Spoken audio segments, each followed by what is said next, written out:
Então, galera, estamos aqui nesse momento, nesse quiz, onde vamos falar sobre escatologia. E aí, tu tá pronto? Não. Nunca. Só para Jesus voltar, mas para responder tudo, não. Pedi pro senhor dar uma breve introdução do que é escatologia, pro pessoal já ir aquecendo aí. Bom, nós viemos para um quiz, né, gente? E aí, certamente, tudo pode surgir nessas perguntas, né? Eu não sei o que passa na mente de vocês.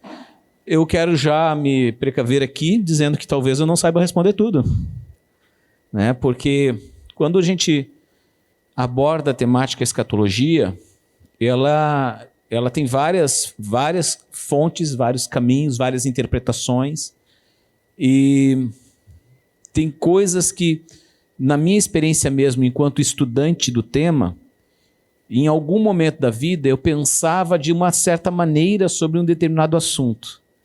Com o passar do tempo, a gente vai ganhando mais luz de revelação, de entendimento. A gente muda o entendimento, muda a opinião sobre aquele conteúdo, sobre aquele conceito, e a gente acaba pensando diferente, né? Então, também tem alguns assuntos dentro do campo da escatologia que não são claros. Então, não significa que a gente tenha que ter resposta para tudo, mas eu vou ser o mais honesto possível com vocês. E se eu não souber, eu vou dizer isso, eu não sei, né? E aquilo que eu não tenho convicção de ser Bíblia, eu vou dizer, isso é o meu entendimento, né? Eu vou me dar esse direito. Estudar sobre escatologia, né? Fazendo uma breve retrospectiva, é estudar justamente sobre aquilo que é pertinente aos últimos tempos. A Bíblia, ela fala de um começo, de um meio e de um fim. Só que esse fim não é um fim, pronto, acabou, não tem mais nada. Não. É um fim desse ciclo, desse período da humanidade, que ele vai se encerrar e vai iniciar uma nova etapa da existência humana. Então, quando a gente fala do fim, é esse fim dessa etapa, né? O que vai girar para uma nova realidade, um novo tempo, certo? Então, a escatologia vai estudar aquilo que a Bíblia diz desde a antiguidade, as profecias, enfim, que abordam essa temática, certo?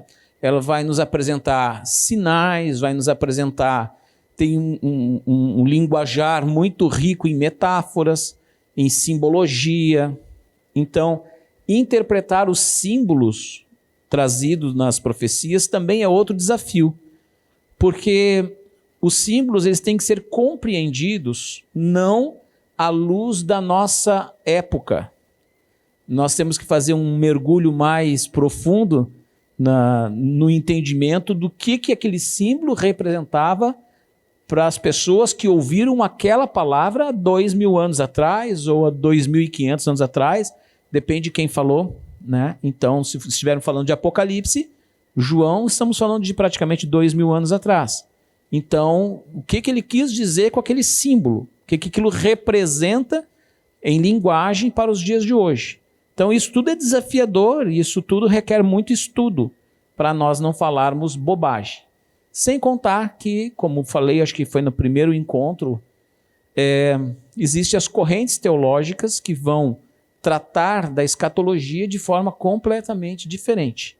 Falamos, né, dos preteristas, aqueles que pensam que tudo já aconteceu lá no primeiro século e que nós já estamos vivendo o milênio.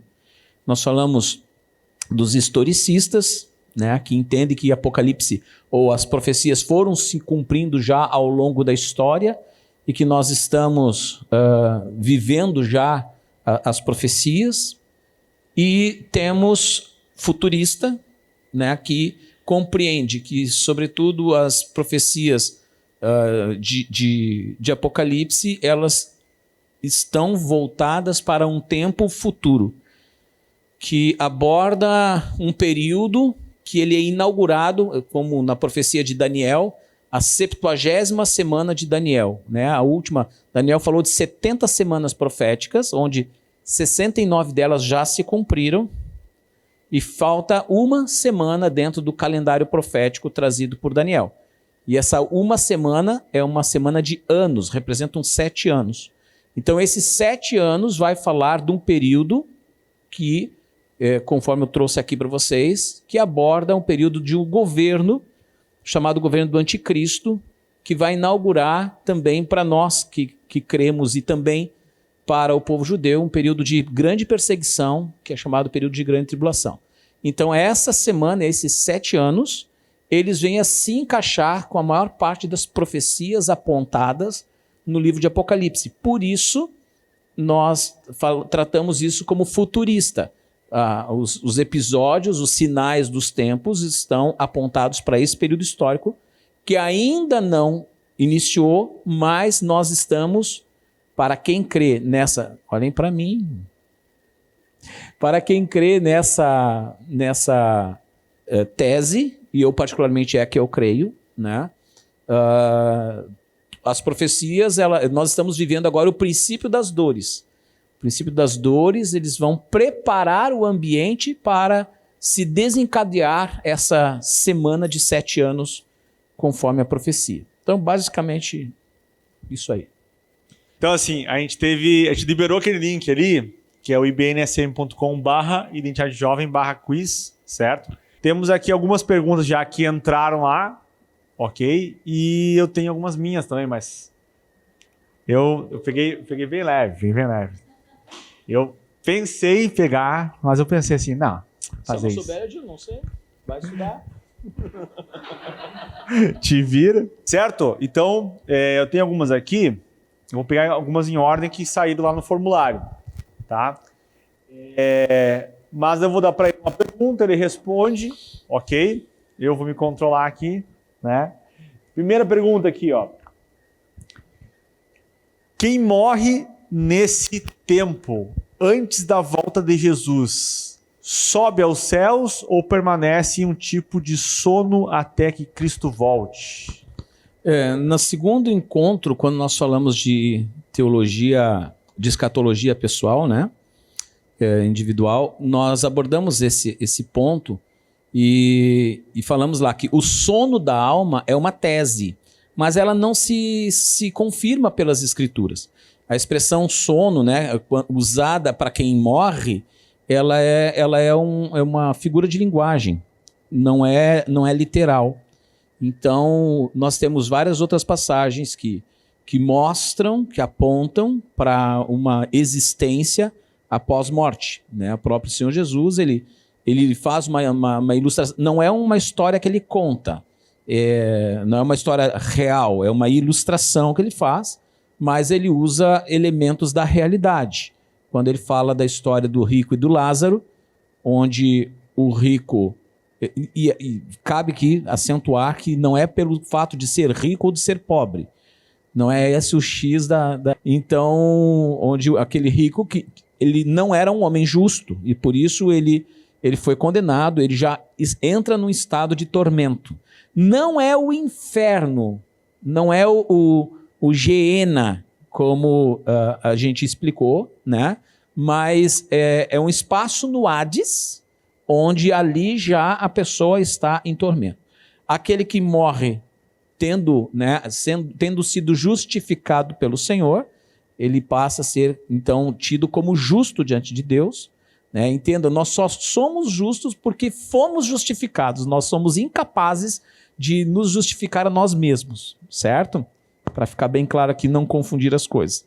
Então, aqueles que diante do Senhor estão com seu nome escrito no livro da vida, estes quando morrem, né, estão num lugar chamado Seio de Abraão. Ele tem alguns nomes, tem Seio de Abraão, Paraíso, também chamado de Terceiro Céu. O apóstolo Paulo, ele conta a experiência que é dele próprio, ele fala na terceira pessoa, mas na verdade é uma experiência dele próprio. Ele diz, olha, eu estive no terceiro céu. Ele fala, eu conheço um homem que esteve, né, não sei se no corpo ou fora do corpo, ele não sabe nem distinguir a dinâmica da experiência, ele só sabe que ele foi. E ele diz assim, e vi coisas que não sou digno de falar, de tão maravilhosas. Né? O homem não é merecedor de ouvir o que ele viu. Então isso aponta, né, para uma promessa gloriosa para aqueles que morrem já nesse tempo. Né? Uma pergunta em cima dessa. Né? Então, se o ser humano ele morre e ele já vai para né, nessa ideia do estado intermediário, ele já vai para um local, seja com Cristo ou no Hades, se ele já tem esse destino, o porquê o julgamento, então? É interessante essa pergunta. O que acontece? Quando a gente tem o julgamento, nós temos assim em etapas. Por exemplo, o indivíduo, vamos dar um exemplo aqui ilustrativo, o indivíduo é condenado à cadeira elétrica, condenado à morte. Mas isso não se dá imediatamente. Ele recebe uma sentença, ele volta para a cadeia e há um prazo que ele cumpre ainda preso para depois ele ser executado. Então, a sentença, ela se dá na terra, no apagar dos olhos. Se estamos justificados, o destino está traçado. Agora, fica aguardando a execução da sentença. Então, esse grande dia seria esse julgamento, quando Jesus vir entregar o reino para o Pai. Esse momento vai ser o executar da sentença. Calma lá. Quando Jesus volta, quando ele voltar agora, daqui uns dias, quando ele voltar, ele vai inaugurar o milênio. Ainda não é o dia do juízo. Ele vai executar juízo sobre os que estiverem vivos na terra e forem contra o Senhor. Me refiro ao dia do julgamento. Me refiro a esse ponto. Aí quando chegar lá no grande dia, né, chamado dia do juízo final, aí sim, aí ali haverá a sentença, a execução da sentença, onde o lago de fogo e enxofre será o destino final dos rebeldes, né? Perfeito. Vamos para a próxima pergunta, então. Quem serão as duas testemunhas do Apocalipse? Cai daquela questão de teorias. A Bíblia não é clara, nós não podemos afirmar quem seja. Tem teorias, quais são elas? Ou pelo menos algumas que eu conheço. Talvez eu não conheça todas, eu conheço algumas. Uma delas seriam representantes da lei e os profetas, certo? Então seria Moisés e Elias. Essa é uma teoria, né? Moisés representando a lei e Elias representando os profetas, o ministério profético. Eu particularmente não sou simpático a essa ideia. Ela é bonita, mas eu não vejo muita lógica nessa ideia, né? Outra ideia seria ligado a... Aí vai depender se é preterista ou se é futurista, né? Então, quem é preterista vai dizer que eram aqueles dois indivíduos... como era o nome do cara lá? Zorobabel, e o outro, não vou lembrar o nome do indivíduo, que participaram da restauração de Jerusalém, restauração do templo, quando voltaram do exílio. Então foram digamos assim, os protagonistas do movimento de restauração do templo são apontados lá como as duas testemunhas. Então há um link com essas duas pessoas também. Também não me parece muito esclarecedora essa ideia. Qual a ideia que eu sou mais alinhado, né? A Bíblia trata essas duas testemunhas como as duas oliveiras. Chama eles de as duas oliveiras. Pode ser eu, né?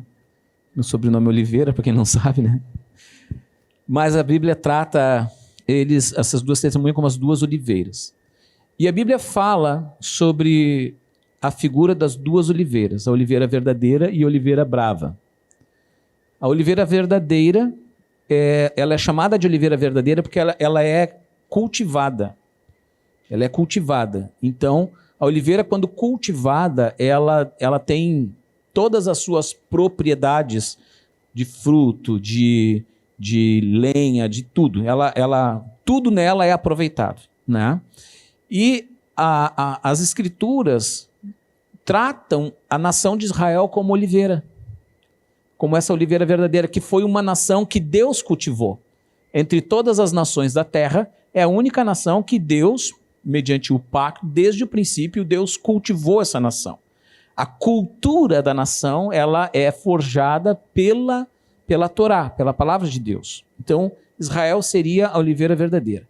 E a oliveira brava é a oliveira que não é cultivada, é que ela nasce no campo, ela nasce esparramada por aí. Nasce, digamos assim, ao acaso, vamos supor, né? Então, essa oliveira brava, ela não tem as mesmas propriedades da oliveira verdadeira. Mas se ela for enxertada na oliveira, no ramo de oliveira verdadeira, ela assume as mesmas propriedades da oliveira verdadeira. Então, isso é um paralelo falando dos povos gentílicos, né, da igreja gentílica, como a oliveira brava, que é enxertada na oliveira verdadeira.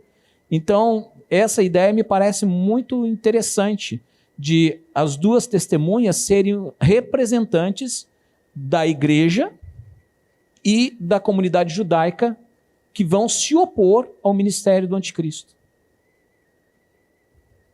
Tu nunca tinha ouvido falar sobre isso, né? Falei. Não, dessa forma não. Não. Então, E nem vai ver em livro nenhum. Pelo menos não que eu saiba. Isso é meditação. pois é. E tem duas que eu já ouvi sobre isso, né? Que seria duas possibilidades, né? Uma, Elias e Enoque, né? Elias e Enoque. Pelo fato de nenhum dos dois ter passado pela morte. Exatamente. E outra, Elias e João. O João, o discípulo, né? Elias, no que eu tinha ouvido, nesse caso poderia ser Elias e João ou Enoque e João, né? Elias e João pela ideia de que tanto Elias quanto Enoque não passaram pela morte, né? Apesar de ter uma linha que defende que Elias voltou para a terra depois, né? E então eles seriam testemunhos do céu. E João, que daí é algo bem especulativo, né? Que ele literalmente, mesmo que Jesus tenha justificado para Pedro, né? Dizendo que ele não o autor tenha falado que Jesus não estava falando que ele nunca morreria, mas que de fato João estaria vivo até hoje, como testemunho da terra. Então ali tu teria as duas testemunhas, uma que passou esse tempo no céu e testemunhou os atos do céu, e uma que passou pela terra e testemunhou os atos da terra. É fraca a teoria. É legal saber que existe. Sim. Mas no meu critério de julgamento, ela é fraca. Quando a Bíblia fala, por exemplo, ela fala de Elias como alguém que precede o ministério de Cristo. Eu acho que a grande pergunta... É uma linguagem figurativa. Eu acho que a grande pergunta, para a gente dizer se é fraco ou não, é a gente entender qual é o papel dessas duas testemunhas. Se a gente entende o papel delas, a gente pode dizer qual é a origem delas. Senão, a gente fica chutando quem é. Claro. Qual que seria o papel das duas testemunhas? Claro. A grande questão é que é campo especulativo. Fazer esse tipo de afirmação é especulação. Sim, mas a Bíblia não demonstra qual é o papel delas? Sim. Qual que seria? A questão das testemunhas, primeiro a elas é dada autoridade na terra como representante de Deus para estabelecer juízos na terra já. Tanto que Deus dá a eles ali a autoridade para abrir os céus, cair fogo, enfim... Eles estão debaixo dessa ligação. Eu vejo o papel dessas testemunhas muito parecido ao de Moisés diante de Faraó. Entende? Moisés diante de Faraó. Essas duas testemunhas, elas vão estar diante do anticristo e das nações, proclamando o engano do anticristo, a farsa que é aquilo, a maldade que é aquilo, reprovando aquilo, e eles vão ser tão incomodativos que vão matá-los na praça, né, em Jerusalém, eles vão ser mortos. A Bíblia diz assim, e ao matá-los, as nações vão fazer festa. Vão trocar presentes celebrando a morte deles, porque eles eram uma pedra no sapato do sistema.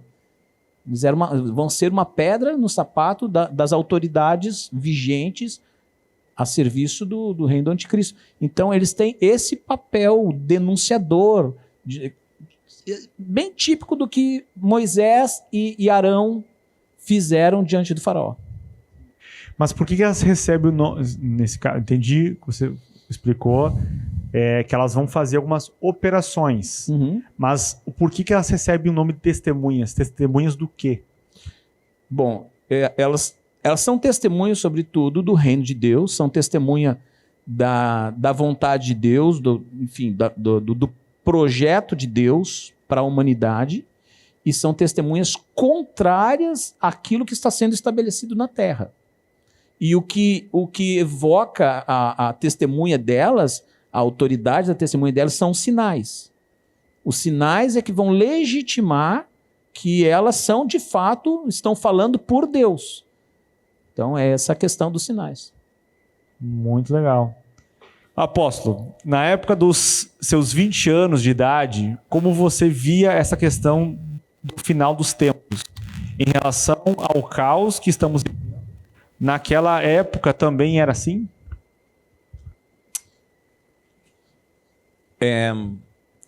Não faz tanto tempo, tá?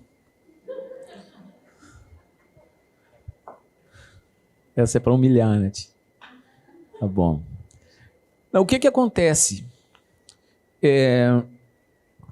Quando a gente está em estado de avivamento pessoal, a gente está sempre na iminência da volta de Cristo.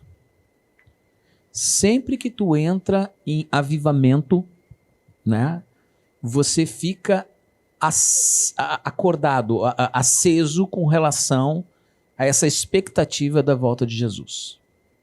Toda vez que tu começa a esfriar na fé, começa a ficar morninho, sabe? Morninho. Essa perspectiva da volta de Cristo, ela começa a ficar distanciada. Nos meus 20 anos, eu vivi um mover de avivamento muito forte. Eu vivi experiências muito lindas com Deus. Então, essa expectativa, né, da volta de Jesus era muito intensa. Eu cogitava, né, como é comum acontecer, claro, aí vai da minha imaturidade da época, né, vou largar tudo, eu vou pro campo missionário, não sei o quê, sabe aquela coisa de não vou fazer faculdade, não vou fazer nada, pra quê? Jesus está voltando, acho que é semana que vem, então você entra naquela ansiedade, né? O que também isso não é maturidade, né? Isso não é maturidade. Então, essa expectativa, ela sempre acontece, seja com pessoas, seja com comunidades que entram em avivamento, tá?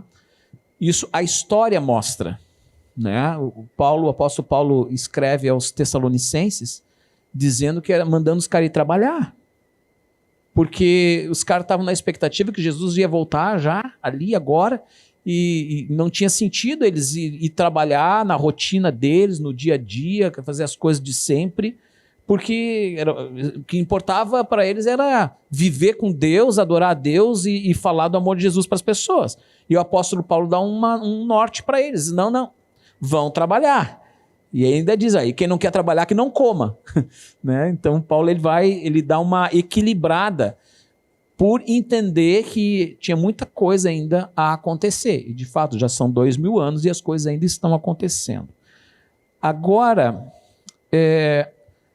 como a gente trabalha com sinais, a gente tinha, né, falando dos meus 20 anos, a gente tinha um conjunto de sinais. Né? Sinais no mundo, sinais na terra, sinais na sociedade. Porém, esses sinais atualmente, eles são muito mais intensos. Eles estão muito reforçados. E aí a gente lembra da questão das dores de parto, né?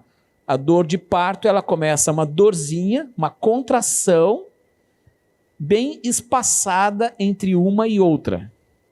E depois ela vai aumentando a intensidade da dor e diminuindo o intervalo de tempo entre uma contração e outra, até que o neném nasce.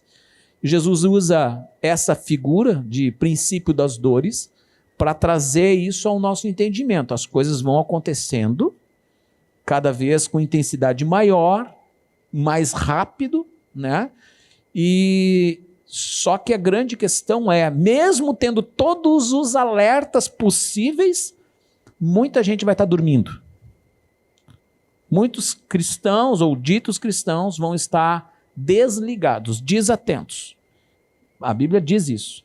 Muitos vão ser facilmente enganados, muitos vão ser facilmente conduzidos até mesmo à apostasia. Então, por quê? Porque viveram uma religiosidade e não viveram uma vida com Deus real.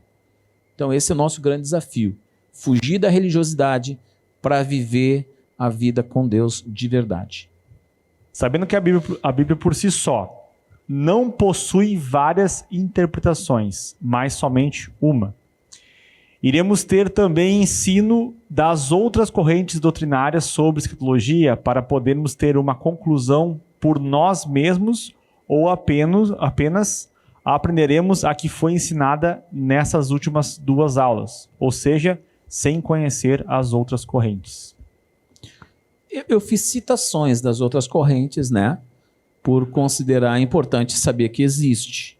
Eu não tinha tempo hábil para tratar de nenhuma delas e eu não ia privilegiar o tempo para tratar de uma corrente que, para mim, não é a mais coerente. Obviamente, vocês ficam reféns do meu juízo da questão, né? Mas eu tinha que optar, e eu optei em ampliar, dar mais luz às vertentes que eu apresentei para vocês. Não, e realmente assim, ó, eu hoje, por exemplo, né, eu acabo estudando bastante os movimentos contrários, né? E é muito útil. Eu estudo ateísmo, por exemplo. Por causa da apologética. Né? Então eu tenho que saber. E esse balanço é muito importante para todos nós. Então estudamos aquilo que nós vamos ter uma maior afinidade de conhecimento, mas também estudamos, se pega um teólogo, né, ou um cientista muito bom da outra vertente. Claro. Eu quero dizer assim, que nenhuma das vertentes é absolutamente tolice. Não. Elas têm questões interessantes, têm questões assim coerentes, tem questões que nos faz pensar. E quando eu boto na balança, que daí a balança pesa mais para um lado. Mas eu não descarto de um todo as outras ideias, não. Elas têm. Sim. E tem teólogos, bons teólogos, que se dividem nas ideias em relação a isso. Sim. Por exemplo, você se posicionou como pré-milanista, né? Sim. Calvino, o Edwards, todos eles eram pós. Tem uma galera bem forte. Então, e isso é interessante das linhas teológicas, né? Tem linhas teológicas com pouco embasamento teológico, mas a maioria das divisões, elas são grandes divisões porque tem muito embasamento, sim, né? Sim. Ó, chegou alguém agora, depois do Abacuque, chegou alguém nomeado aqui como filho de Deus. Esse aqui tá espiritual. Tá espiritual. Você é daquela turma lá que Paulo confronta lá. Ah, eu sou de Paulo, eu sou de Jesus. Não, eu sou de Jesus. Você sempre tem, né? Você é calvinista ou arminiano? Eu sou de Jesus. É lá, da igreja de Coríntios. Olha só, se nós já temos hoje informação da onde sai o anticristo e o falso profeta. Na minha opinião, quem fizer a afirmação nesse sentido hoje está especulando. Nós não temos ainda os sinais evidentes de quem seja. Então, quem diz, é fulano de tal, eu já vi tanta gente morder a língua porque fez isso. O presidente dos Estados Unidos, então, é o preferido da vez. Mudou o presidente ou o Papa. É o Papa, aquele Papa tem uma cara estranha. É o Papa ou o presidente dos Estados Unidos. Confirmou, tu viu? Né? Confirmou. É um sinal. É um sinal. Então, assim, eu acho extremamente infantil fazer esse tipo de de afirmação, dizer... Mas não é o Temer. O Temer tem uma cara anticristo. Podia ser, serve para isso. Então, assim, a primeira pergunta era se sabemos da onde. Não, nós não sabemos exatamente da onde. O que nós sabemos é que será um líder de expressão mundial e ele vai conduzir os processos de negociação de paz no Oriente Médio. Então, toda vez que começa esse papo, e esse papo está cada vez mais forte por lá, eu ergo as orelhas. Disse, opa, vamos ficar atento, quem é que está falando, né? Quem é que está articulando, quem é que está conduzindo essas negociatas, né? Então, o anticristo ele vai reunir nele uma série de qualificações, né? Ele vai ser esse articulador político mundial, mas é um cara que vai ter também influência na economia mundial. Então, quando apontar esse indivíduo, a gente tem que estar por ali. Mas qual a nacionalidade dele? A Bíblia diz que ele vem das nações. É a besta que emerge do mar. A besta que emerge do mar, mar é símbolo de nações. Então, é isso. Isso é um pensamento. Isso é uma corrente que existe, já se prega sobre isso, mas estudando com mais cuidado, a gente vai ver que os judeus vão ter, num primeiro momento, o anticristo como sendo, digamos assim, um grande líder com características messiânicas, mas não necessariamente a figura do Messias. Até porque ele vai entrar no templo, o templo vai ser reconstruído, ele vai entrar no templo e vai oferecer sacrifício imundo, e isso vai ser rejeição total para eles, né? Então, ele tem essa figura de liderança mundial que eles esperam do Messias, mas vai ser assim, um período de confusão, mas depois eles vão perceber que não tem nada a ver. Interessante também que no Novo Testamento fala que o espírito do anticristo já está entre nós, né? Sempre esteve. Que seria tudo que é contrário a Jesus. E esse espírito do anticristo, ele tanto assume uma personalidade humana como sistemas. Então ela não se restringe apenas a um indivíduo, mas a um sistema, né, de viver, um sistema mundial, digamos assim, né? Cultural até. Que eu acho que tem a ver com essa pergunta final dele, né? Existe um nome já definido para essa frente executória, governamental, econômica? Mais uma vez, especulações. Existe o nome da nova ordem mundial, é um nome que está em voga hoje, né? A nova ordem mundial, que apregoa, a nova ordem mundial apregoa todos os digamos assim, as condições apontadas no contexto escatológico. Ela defende todas as pautas ali que se encaixam no sistema do anticristo, né? Eu acho que o nome mais forte hoje seria esse conceito da nova ordem mundial, que já é um conceito estabelecido entre as nações, é uma linguagem que está sendo bem popular, inclusive nas grandes lideranças, nas potências mundiais. Eles tratam dos assuntos de economia, de segurança, de paz mundial, né? Eles estão tratando uma coisa que assim, é de a gente ficar muito atento. Eles estão buscando construir uma Constituição universal. Entende? Uma Constituição onde todos os países tenham que se submeter àquela Constituição universal. Quer dizer, tudo isso já é uma preparação de caminho, né, para o sistema do anticristo, né? A própria dinâmica da globalização abriu muita frente, abriu muita condição para que isso viesse a acontecer. Quais cuidados a gente deve ter para ficar atentos aos sinais dos tempos sem cair no conspiracionismo? Boa pergunta. Quais os sinais que a gente tem que ficar atento? Para não cair nessas teorias da conspiração. Tá, bom, eu acho assim, a primeira coisa, a mais importante de todas, é a gente andar em comunhão com o Espírito Santo. É Ele que vai nos conduzir ao caminho da verdade, em primeiro plano, né? Aí sim, entra a questão do que nós estamos fazendo aqui. Buscar o conhecimento do que a Bíblia fala, os alertas que a Bíblia traz. Então, quando a gente tem esse conhecimento prévio e acontece algum sinal no mundo, a gente faz a leitura dos fatos. A gente pode ligar os pontos. A gente fica, né, em condições de avaliar, de julgar, opa, isso aqui está parecendo com aquilo que a gente estudou lá da palavra de Deus, né?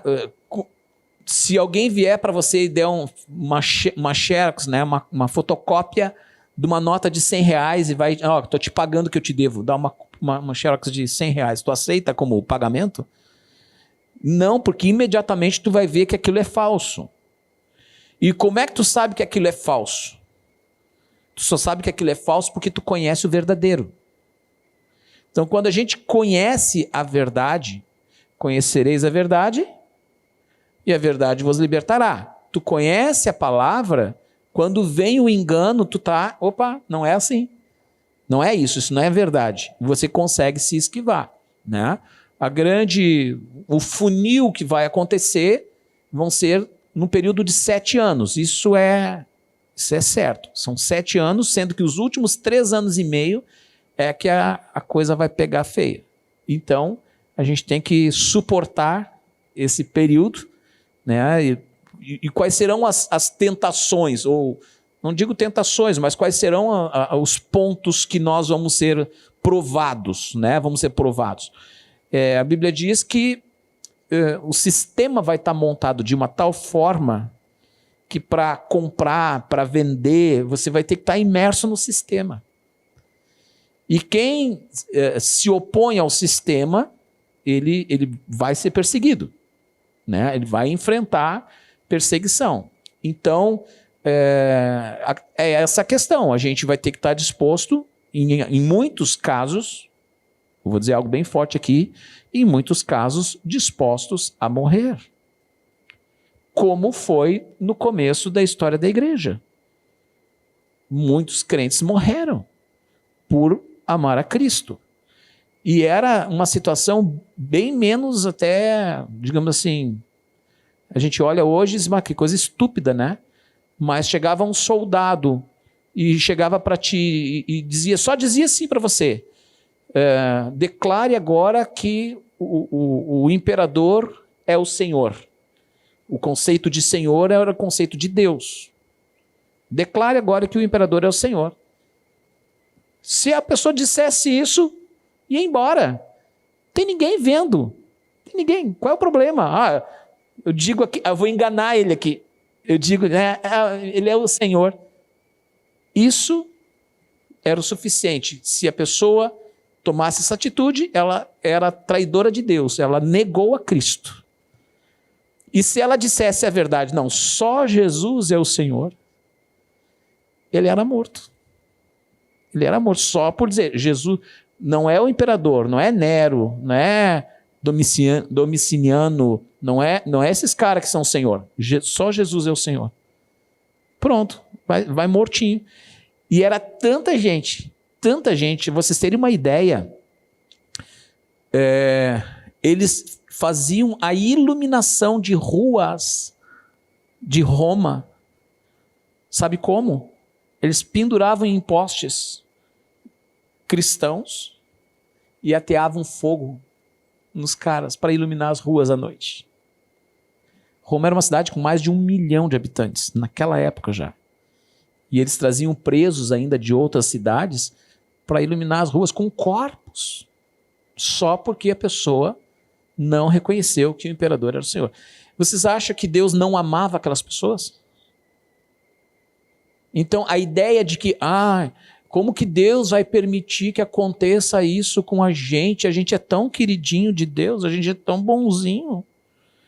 né? A gente é tão legal, Deus é tão bom, não vai permitir acontecer isso com a gente. Isso é uma mentalidade de uma vida curtinha. Isso é quem está pensando na vida só nesse tempo de existência.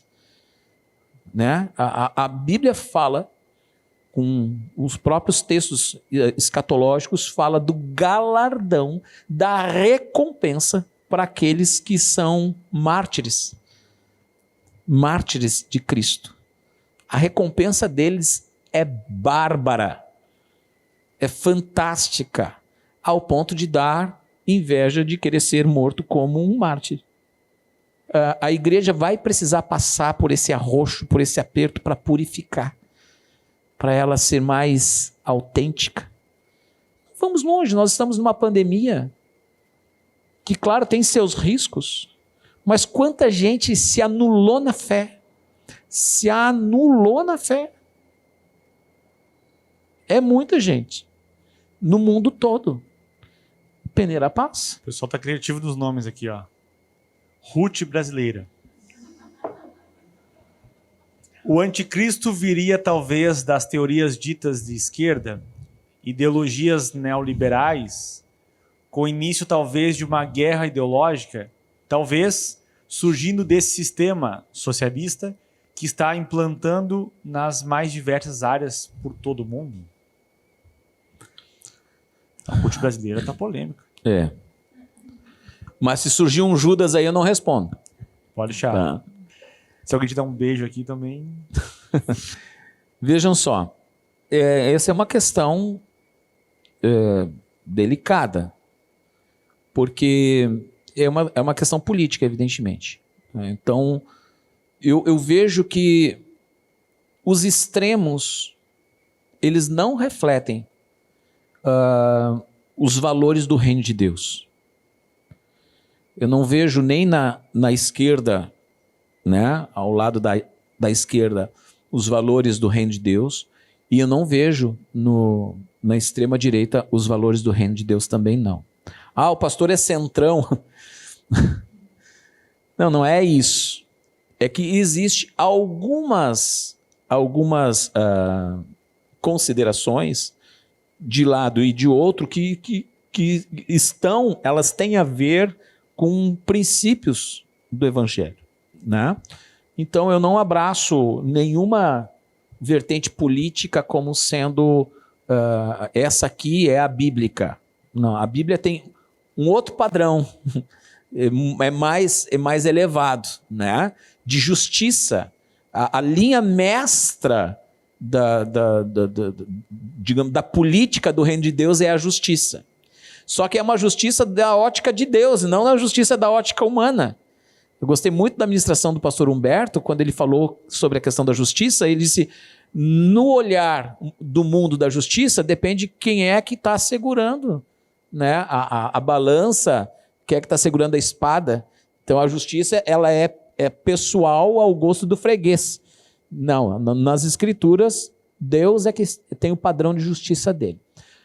É fato que os movimentos de esquerda, eles estão incentivando o marxismo, vamos colocar assim, né? O marxismo, ele é ateu.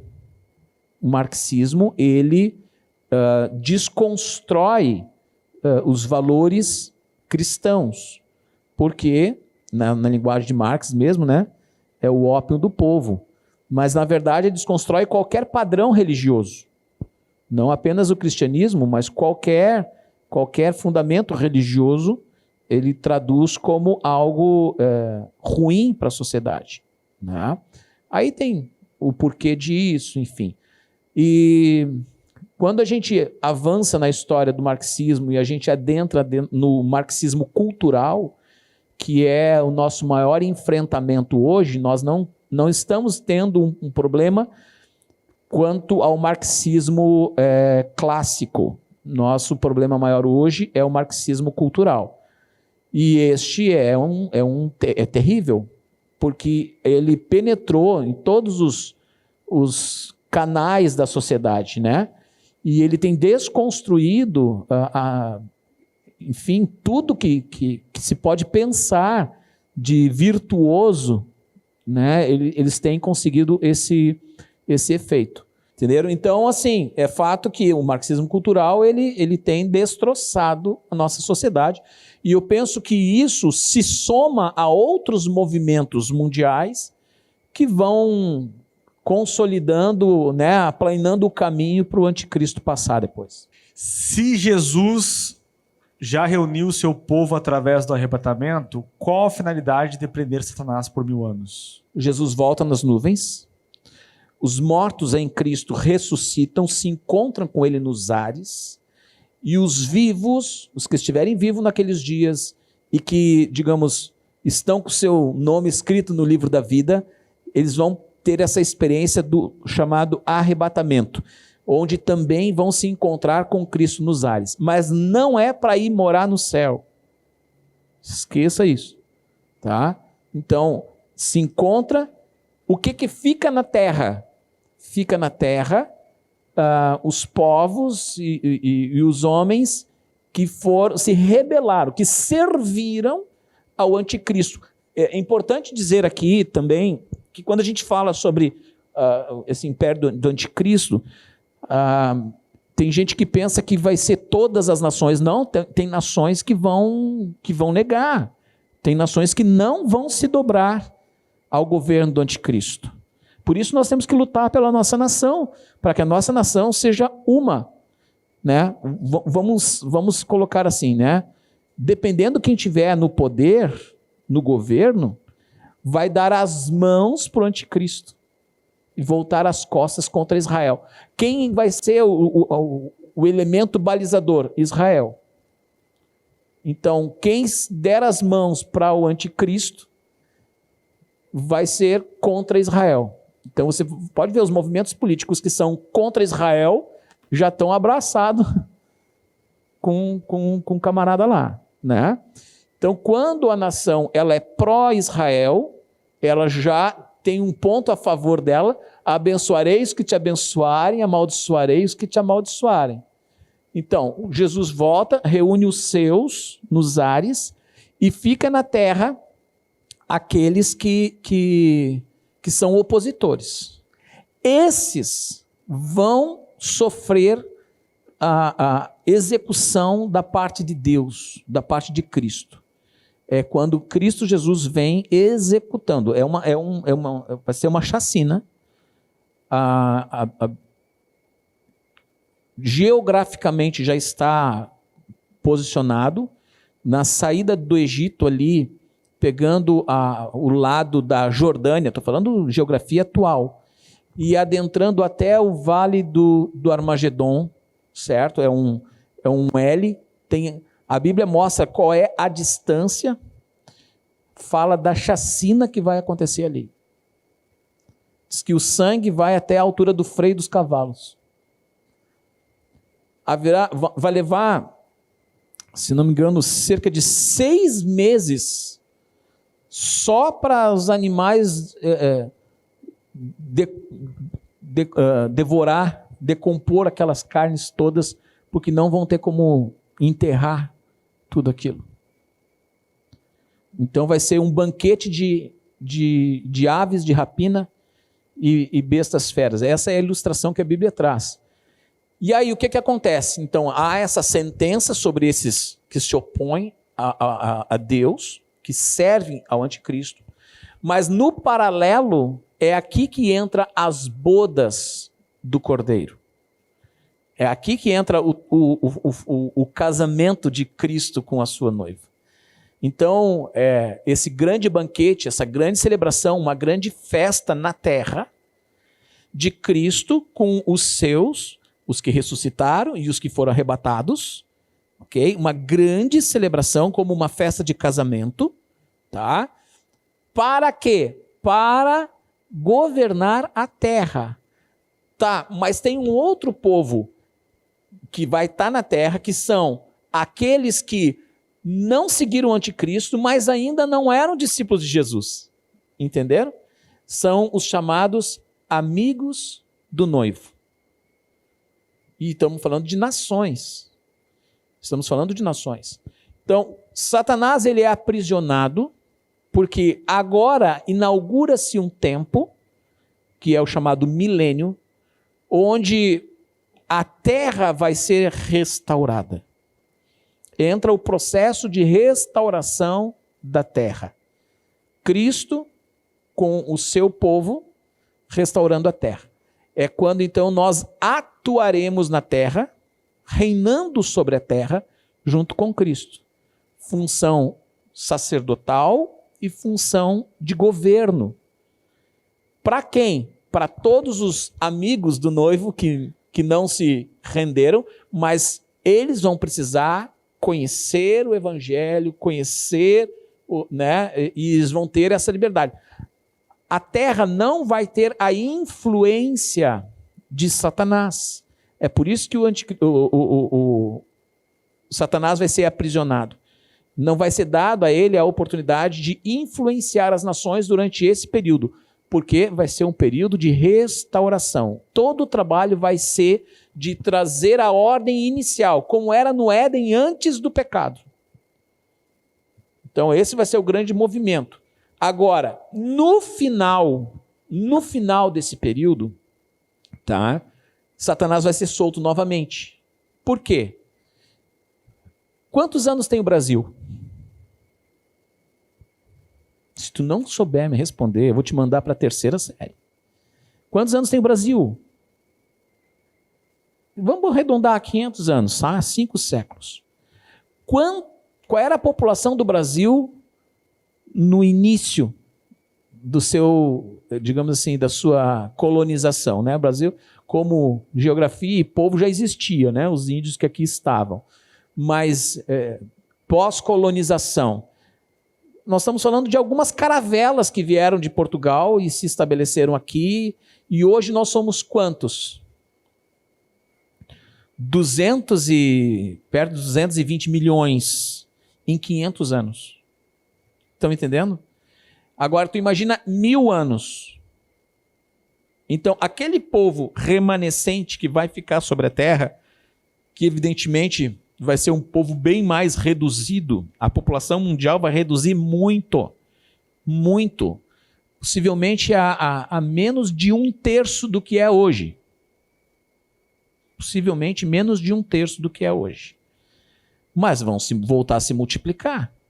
E a Bíblia diz que nesse período de tempo, quem morrer com 100 anos terá morrido jovem.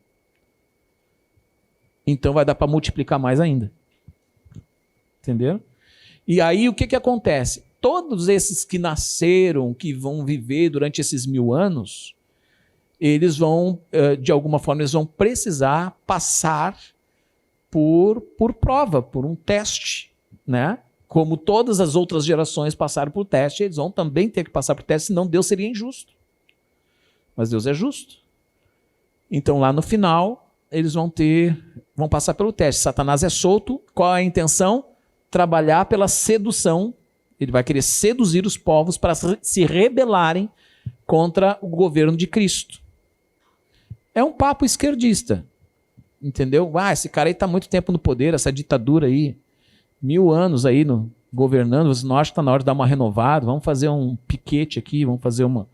Entendeu? Um papo dessa ordem assim. E aí é que é a sentença final deles, né? Sim. Então, eu acho que a próxima pergunta que eu deixei aqui tem um pouco a ver com a tua resposta. Eu quero perguntar um pouco melhor ela. Então, o que nós estamos entendendo aqui? Vai ter esse milênio onde Satanás não está, certo? Certo. E ali o senhor comentou de justiça, né? Mas para isso ser pleno, essa justiça ser como você falou, precisaria que todo mundo que nascesse no milênio não morresse no milênio. Porque se eu nasço no milênio e morro no milênio, isso é injusto. Porque eu não tenho como ser provado. Mas, na verdade, o que acontece? O pecado, ele permanecerá dentro do homem. Então a morte também. Claro, por isso que vai morrer gente durante o milênio. Tá, mas então vai ser injusto. Veja só, vamos considerar o aspecto pessoal e o aspecto de nação. Uhum. Então, a sentença lá no final é para juízo de nações. Mas ao longo do processo, no caráter pessoal, os indivíduos vão estar debaixo da mesma qualificação digamos, de rendido a Deus ou não rendido a Deus, no caráter pessoal. Mas você não tem... Como nação, olha só, como nação, todas as nações vão estar debaixo da regência de Cristo. Então, Satanás vem para perverter nações, ok? Ao longo do processo, aqueles que... Quem já foi arrebatado e quem restou, esses aí não vão passar pela segunda morte de jeito nenhum, já está selado, tá? Mas os que foram vivendo durante o milênio, eles carregam ainda a herança adâmica. Eles ainda carregam. Não, quero ser bem assertivo por causa do tempo, né? Uhum. A minha questão é, eu nasci no milênio e morri no milênio. Certo. Eu não tenho Satanás para me tentar. Certo. Ou seja, ok, ainda estou sujeito ao pecado, mas eu morri. Então, se você falou assim, que Satanás vai ser solto para testar as nações. Só que, ok, entendo isso. Só que a salvação ela é individual. Como é a questão do indivíduo? Eu tô falando, esquece nação, tô falando do indivíduo. O indivíduo ele vai estar exposto à mesma condição que nós estamos expostos hoje. Se o indivíduo lá, mesmo ele não tendo a influência, digamos, a influência de Satanás, mas ele carrega a herança do pecado com ele e ele vive e pratica o pecado. Mas daí, se nós hoje temos demônios e a herança do pecado, e eles vão ter só a herança do pecado, não é a mesma condição nossa hoje. Não é a mesma condição. Também acho que não é. Aí é bom tu perguntar para Jesus.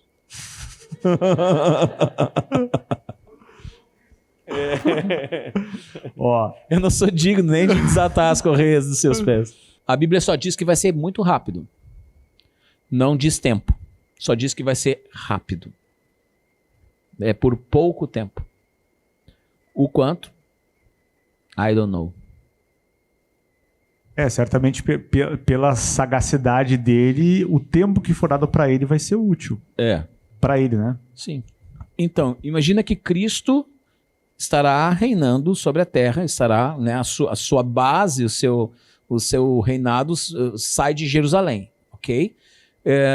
Ele terá nós todos, né, espalhados pelo planeta, atuando como governos e como no ofício sacerdotal, ou seja, nós teremos a responsabilidade de discipular todos os que nascerem durante esse tempo, né? A missão continua. O Dolinho perguntou, algumas religiões dizem que marido e mulher continuarão sendo família no céu. O que a Bíblia fala sobre conhecimento dos seus parentes no pós-salvação? Nós não vamos passar por nenhum processo de amnésia. Nossa identidade ela é conservada, nossa memória, nossa lembrança, isso tudo a Bíblia mostra por diversas passagens que a gente vai ter clareza, né, da nossa identidade, das nossas relações pessoais, enfim. Mas também diz que esse caráter conjugal ele não será mantido. Ele não será mantido. E o próprio Jesus é questionado sobre isso, e aí os fariseus lançam uma pegadinha para ele de uma mulher que era casada, viuvou, daí casou com um irmão e morreu o irmão, casou com outro irmão e morreu. Era uma penca de irmão, ela casou com todos, aí perguntaram a Jesus, e no reino, ela vai ser esposa de quem? Né? Aí Jesus disse, olha, vocês não conhecem as escrituras e nem o poder de Deus.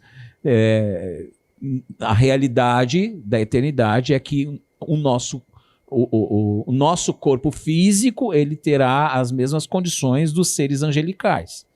Então, não há uma necessidade da experiência da sexualidade.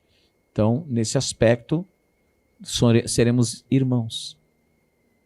Só para complementar isso, já me questionaram sobre, mas, por exemplo, eu sei que tem um parente que foi para o inferno, sei lá, entendeu? Um filho, uma esposa, um marido, um pai, uma mãe, que não teve a salvação.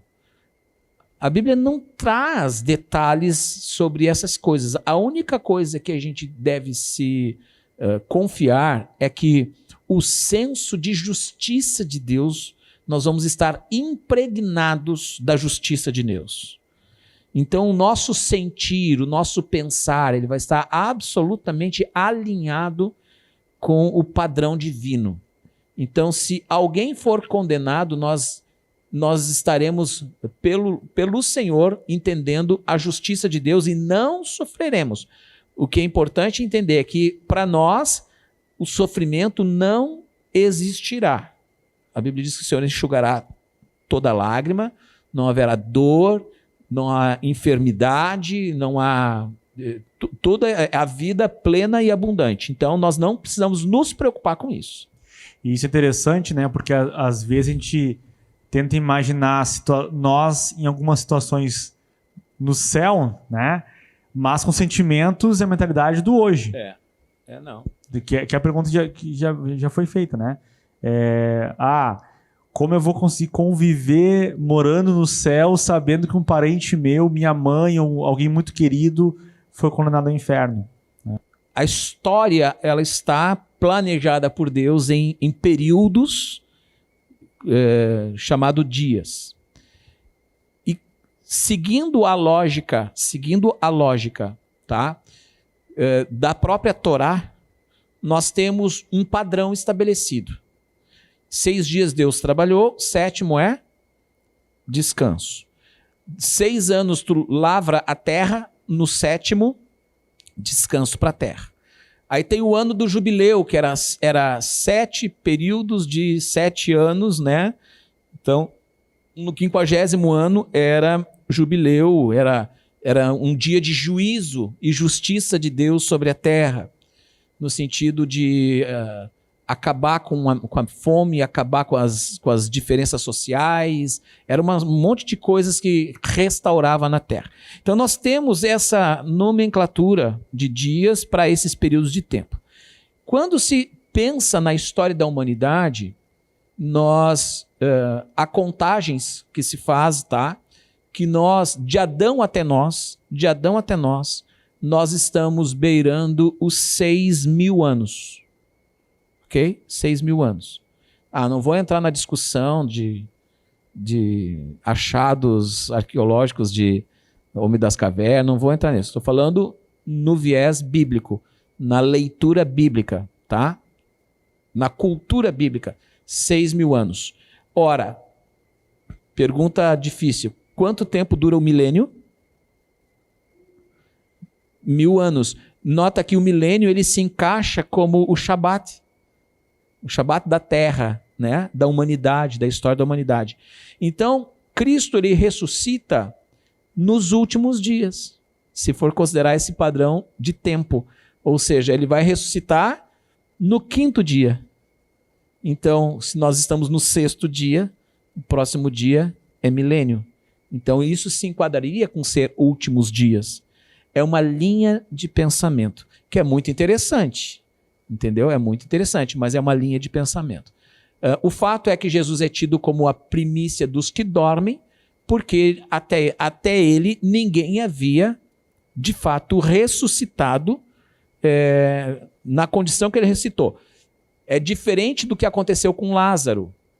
Lázaro ele foi ressuscitado e voltou a morrer, né? Jesus não. Por isso ele também é tido como a primícia dos que dormem, porque é ele que vence a morte. E aí todos os que crerem nele recebem isso como herança e promessa. A questão que nós temos de fala do próprio Jesus é que nós vamos assumir uma condição semelhante ao dos anjos. Os anjos não se reproduzem. Entenderam? Em termos de corpo glorificado, sim. Adão e Eva tinham um corpo de glória também, tá? Só que para o tempo da criação de Adão e Eva, havia um propósito de multiplicação. Então, o que se entende? Que esse propósito de multiplicação e, a rigor, o sexo, ele é para este fim. O prazer é um bônus que Deus dá a nós enquanto seres humanos, né? Mas o prazer, ele é o mecanismo de atração para que se cumpra o propósito da multiplicação. Porque se não houvesse prazer, para que multiplicar, né? Entendeu? Hoje, nós temos algumas coisas que nos dão prazeres que são humanos, Perfeito. certo?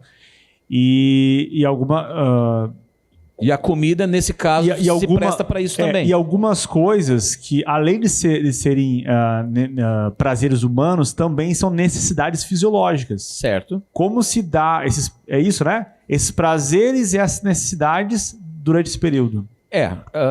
Não temos textos claros sobre isso.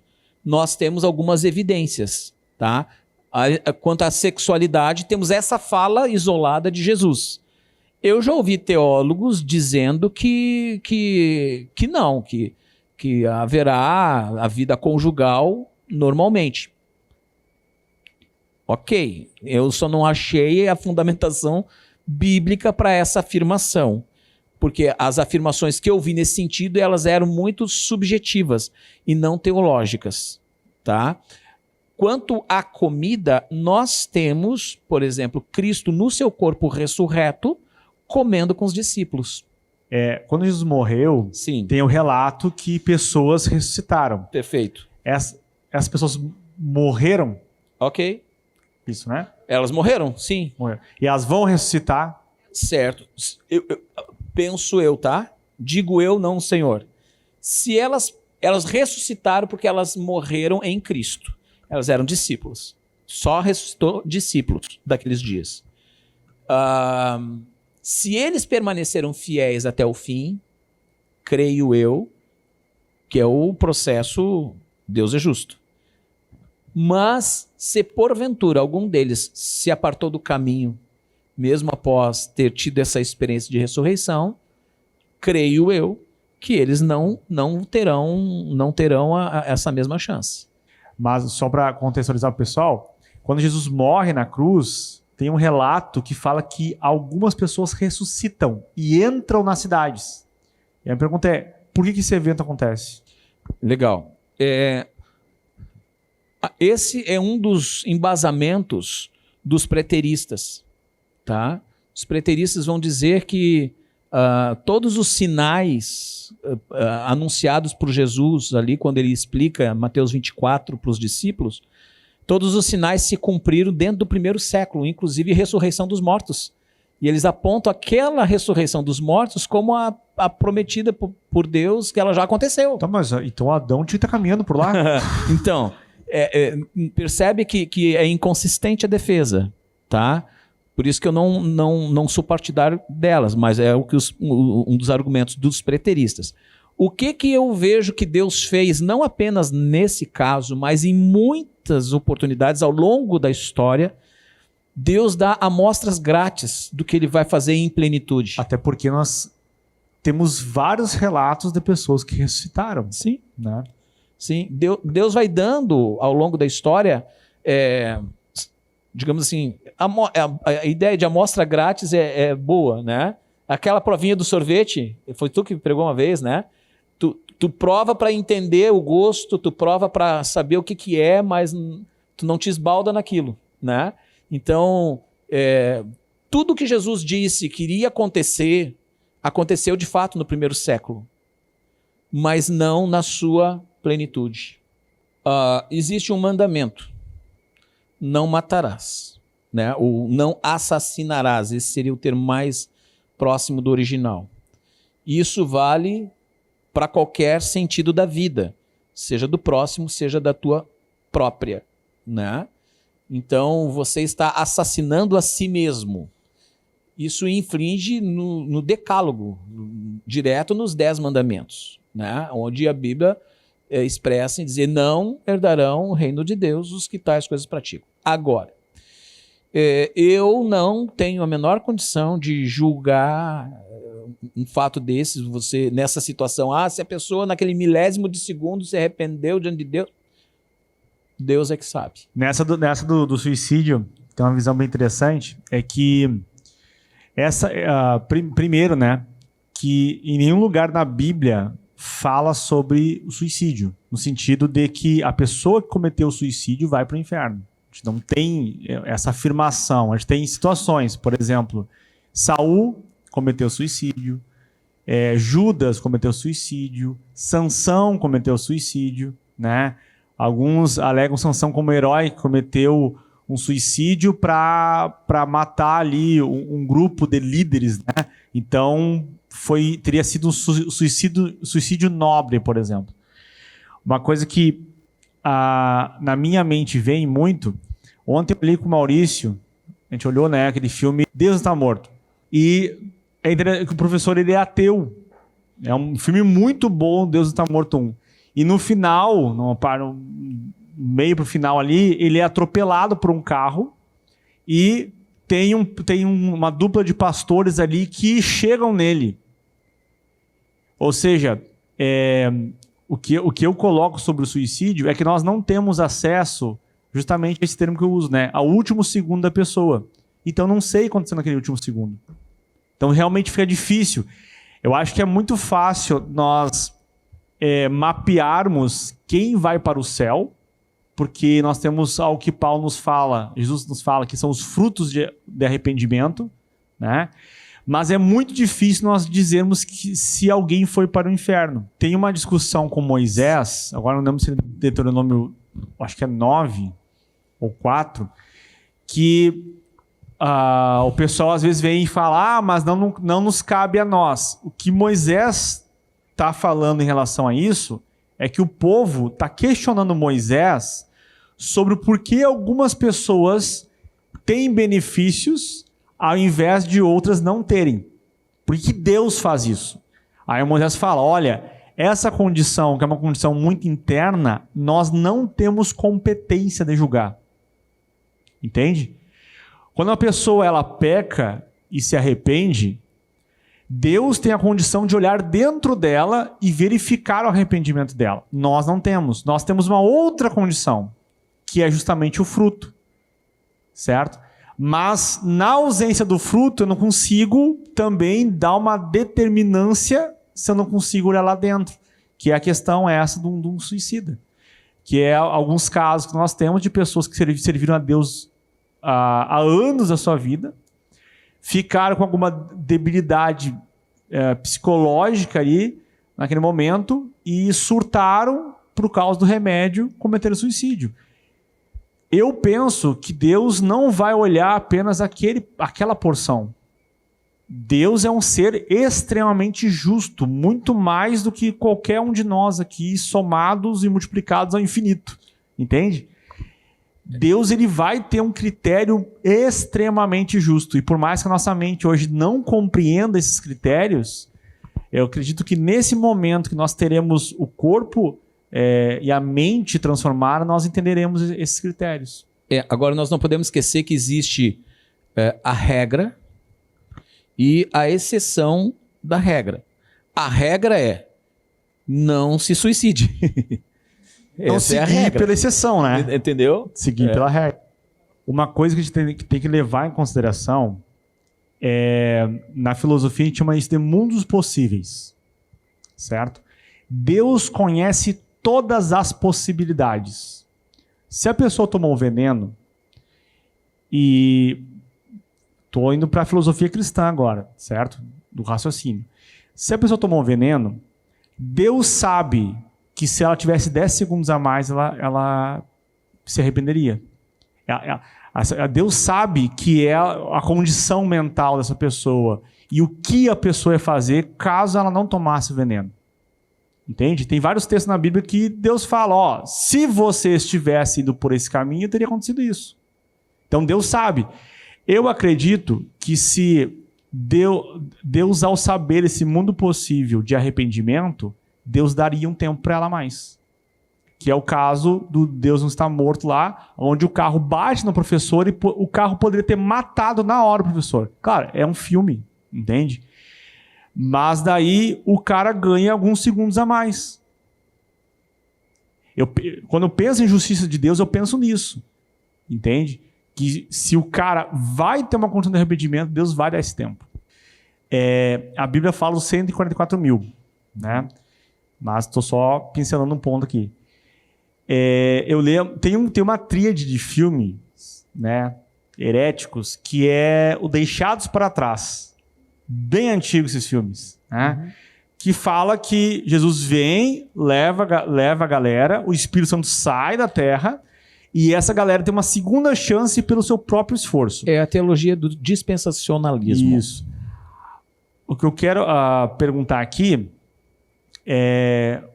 realmente para nos dar uma explicação, porque de certa forma isso é diferente, mas conversa com Jesus, pega a igreja, sobe e tem uma galera, como o senhor falou, que são os amigos do noivo. Mas essa galera não aceitou Jesus. E Jesus, entende? E agora é uma outra realidade. Não seria essa uma segunda chance? Por quê? Porque essa galera que está aqui, dia 1, certo? João e o Pedro. O João aceitou Jesus, Pedro não aceitou. Dia 2, Jesus veio, levou João. Dia 3, Pedro teve a chance de ser amigo de Jesus, mas ele negou no dia 1. E falar um pouco também sobre a questão dos 144 mil. Tá. O texto bíblico, quando fala de 144 mil, ele especifica. Ele está se referindo especificamente à comunidade de Israel. Ele aponta ali 12 mil representantes, remanescentes de cada tribo. São 12 tribos, 12 vezes 12, 144, no caso 1000. Né? O que aponta aí para uma outra profecia que ainda não se cumpriu em plenitude, que é a restauração das tribos de Israel. Há forte pesquisa, algumas tribos já estão sendo identificadas. A tribo de Dan foi a última a ser identificada no mundo, mas haverá um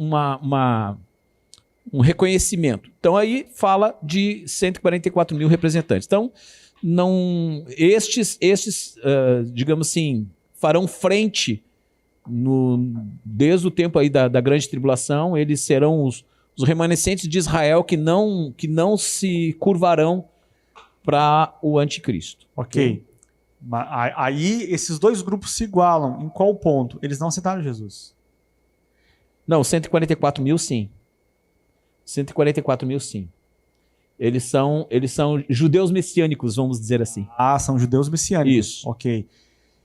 Eles reconhecem Jesus. E 144 mil, eles sobem ou eles ficam aqui? Eles fazem parte da igreja. A igreja de Cristo, que é composta por judeus e gentios, salvos em Cristo. Então eles sobem. Junto. E agora os amigos, esses que no dia 1 tiveram a oportunidade, claro, tô exemplificando, né? Dia 1, 2 e 3, né? No dia 1 tiveram a oportunidade, mas de certa forma tem uma segunda chance no dia 3. Na verdade... O que dá para eles um grande privilégio em relação a hoje. Não, veja só. A questão dos amigos do noivo aí diz respeito a gente que se posicionou em não seguir a soberania do anticristo. Eles se posicionaram. Eles não aceitaram. Eles não têm ainda uma experiência, digamos assim, de conversão, vamos dizer assim, mas eles não são opositores ao evangelho, são amigos de Cristo. Eles têm uma segunda chance? Sim, é uma espécie de segunda chance. Tá? No sentido de que eles vão ficar sobre a terra e eles vão ter a chance de serem discipulados, de entender o evangelho do reino e serem discipulados. Mas isso é fruto de uma postura que eles assumiram e às vezes até correndo risco. Entendeu? Sim. Uma coisa que eu acho muito interessante de Paulo, em Atos 17, é que ele fala bem assim, que Deus determinou os tempos em que cada pessoa deveria habitar. E ele fez isso para que essa pessoa, com os recursos daquele tempo, encontrasse Deus. Né? Acho essa resposta interessante, porque daí eu não me vejo menos privilegiado que eles. Não. Porque eu estou num tempo onde eu tenho recurso para encontrar Deus. Em todas as eras, Deus dá ao homem caminhos para conhecê-lo. Há uma especificamente que se questiona, que é um embate teológico em cima disso também, que é a geração de 120 anos especificamente do período em que Noé estava construindo a arca. Mas daí, nesse período, que é uma coisa interessante, o texto fala que a construção da arca era a pregação. Sim, mas eu não estou defendendo, estou dizendo que é um embate teológico em cima disso, né? Porque o apóstolo Pedro vai citar isso. O apóstolo Pedro, quando ele fala lá sobre quando Jesus vai, depois da sua morte, e prega aos espíritos em prisão, ele faz citação a esses camaradas aí. Aos dos dias de Noé. Que, digamos assim, dentro da justiça de Deus, a amplitude de mensagem de revelação que aquela geração recebeu não seria satisfatória para uma condenação. Entendeu?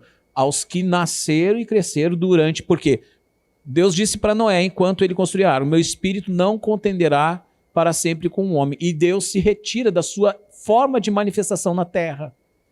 E fica o quê? Só Noé pregando, construindo a arca como forma de pregação. Sim. Né? Tem até uma teoria que ela fala do dilúvio parcial. Sim. Aonde esses grupos que entenderam a pregação de Noé foram para uma região do planeta onde não ocorreu o dilúvio. E claro, né, o dilúvio ele foi total, né, mas a linha pensa dessa forma. Tem. Aí nós vamos de novo sair para outro tema. Em 2 pontos que eu acho bem interessante, que é a marca da besta do 666, né? O que é o 666? Não, só para consolidar esse entendimento, né? A marca da besta, porque muita gente está preocupado com chip, com tatuagem na testa, com o código de barras. Com vacina do Covid. Com vacina do Covid, que é a marca da besta, sabe? Gente, isso aí não é o caminho. Uma coisa é certa, quem for, digamos assim, assimilar essa marca é consciente. Né? Ninguém vai ser, é uma pegadinha, agora tu tá com a marca, te lascou. Não vai ter isso. Não tem isso. Entendeu? Algo consciente. As pessoas saberão, claro, que elas estão... É a escolha dela, se associar à liderança do anticristo.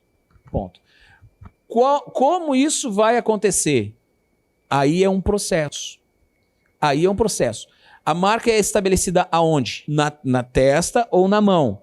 Isso nos faz compreender o seguinte, que é um processo de identificação, né, de inculcar uma mentalidade e que os atos, né, as práticas são correspondentes a esse tipo de pensamento. Que é um processo gradativo de ir colocando na mente conceitos, valores, princípios que são anti-Deus, que são anti-palavra de Deus, são anti-Cristo, que já é a atuação do espírito do anticristo no mundo, certo?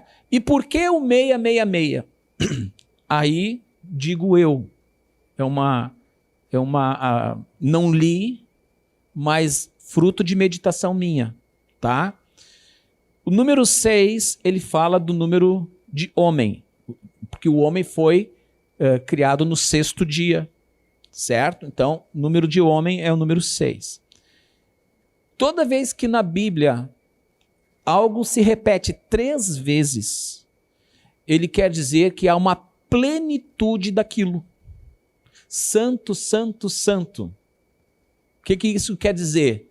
Não é que Deus é 3 vezes santo. É que Deus é plenamente santo. Entenderam? Esse é o conceito. Quando a gente tem lá, o número é 666, significa que os homens estarão tomados de si mesmos. É a plenitude do homem, do antropocentrismo. É quando o homem se vê ele próprio como Deus em todas as esferas do pensamento. Não há mais espaço para nada que seja relativo a Deus. É a vontade absoluta do indivíduo. Então, essa identifica qual é a marca da besta. Quando as pessoas estiverem pensando assim. E aí eu vou dizer para vocês, na minha opinião, a marca já está sendo colocada neste sentido. Isso é interessante porque, assim, tem um momento que os discípulos perguntam para Jesus quando ele voltaria, e ele fala bem assim, ó. Ele falou que naquele dia será como nos dias de Noé. E no capítulo 6 lá de Gênesis... Gênesis? Isso. Fala do dilúvio. Fala bem assim, ó. Fala que Deus removeu o espírito dele do homem, porque a imaginação e os pensamentos eram constantes malignos. De todos corruptos. Todos. É o mesmo cenário. Uma mente completamente... É por isso, gente, é por isso que eu tenho uma preocupação gigantesca com as nossas crianças, adolescentes e vocês. Porque vocês, e mais ainda as crianças, são os principais alvos dessa ação demoníaca. E não se engane, mesmo dentro da igreja, vão ser dados a ser norteado por essa mentalidade, sabe? Então a gente precisa, o povo de Deus, ele é contra a cultura. Nós não podemos entrar na corrente da cultura e deixar ser levado por ela. Nós andamos na contramão. Nós somos responsáveis. Nós só temos uma forma de proclamar o evangelho que salva, é vivendo na contramão do mundo. Se não fizer isso, se a gente quiser fazer a política da boa vizinhança e se adaptar com o sistema, morreu, sabe? E o que vai acontecer? Por se multiplicar a iniquidade. É o que diz a palavra. O amor se esfriará de quase todos. De quase todos. E quando ele fala quase todos, ele está falando do povo da igreja junto. Ele não está falando das pessoas lá de fora, está falando de gente dentro da igreja. Com amor esfriado. E tomado de iniquidade. A gente vê aí quantos crentes se proclamando crente e num comportamento, numa ética, numa moral mais suja do que as pessoas lá do mundo. Esses tempos agora eu fiquei sabendo, numa igreja, não vou citar nome, vocês não conhecem também, mas de uma pessoa que eu conheço, que os casais da liderança da igreja estavam se trocando. Pode imaginar isso? Casais.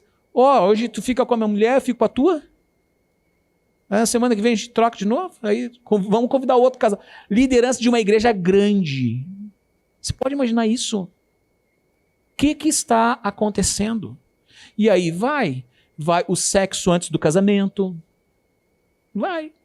Vai crente fumando maconha e achando que não tem nada a ver.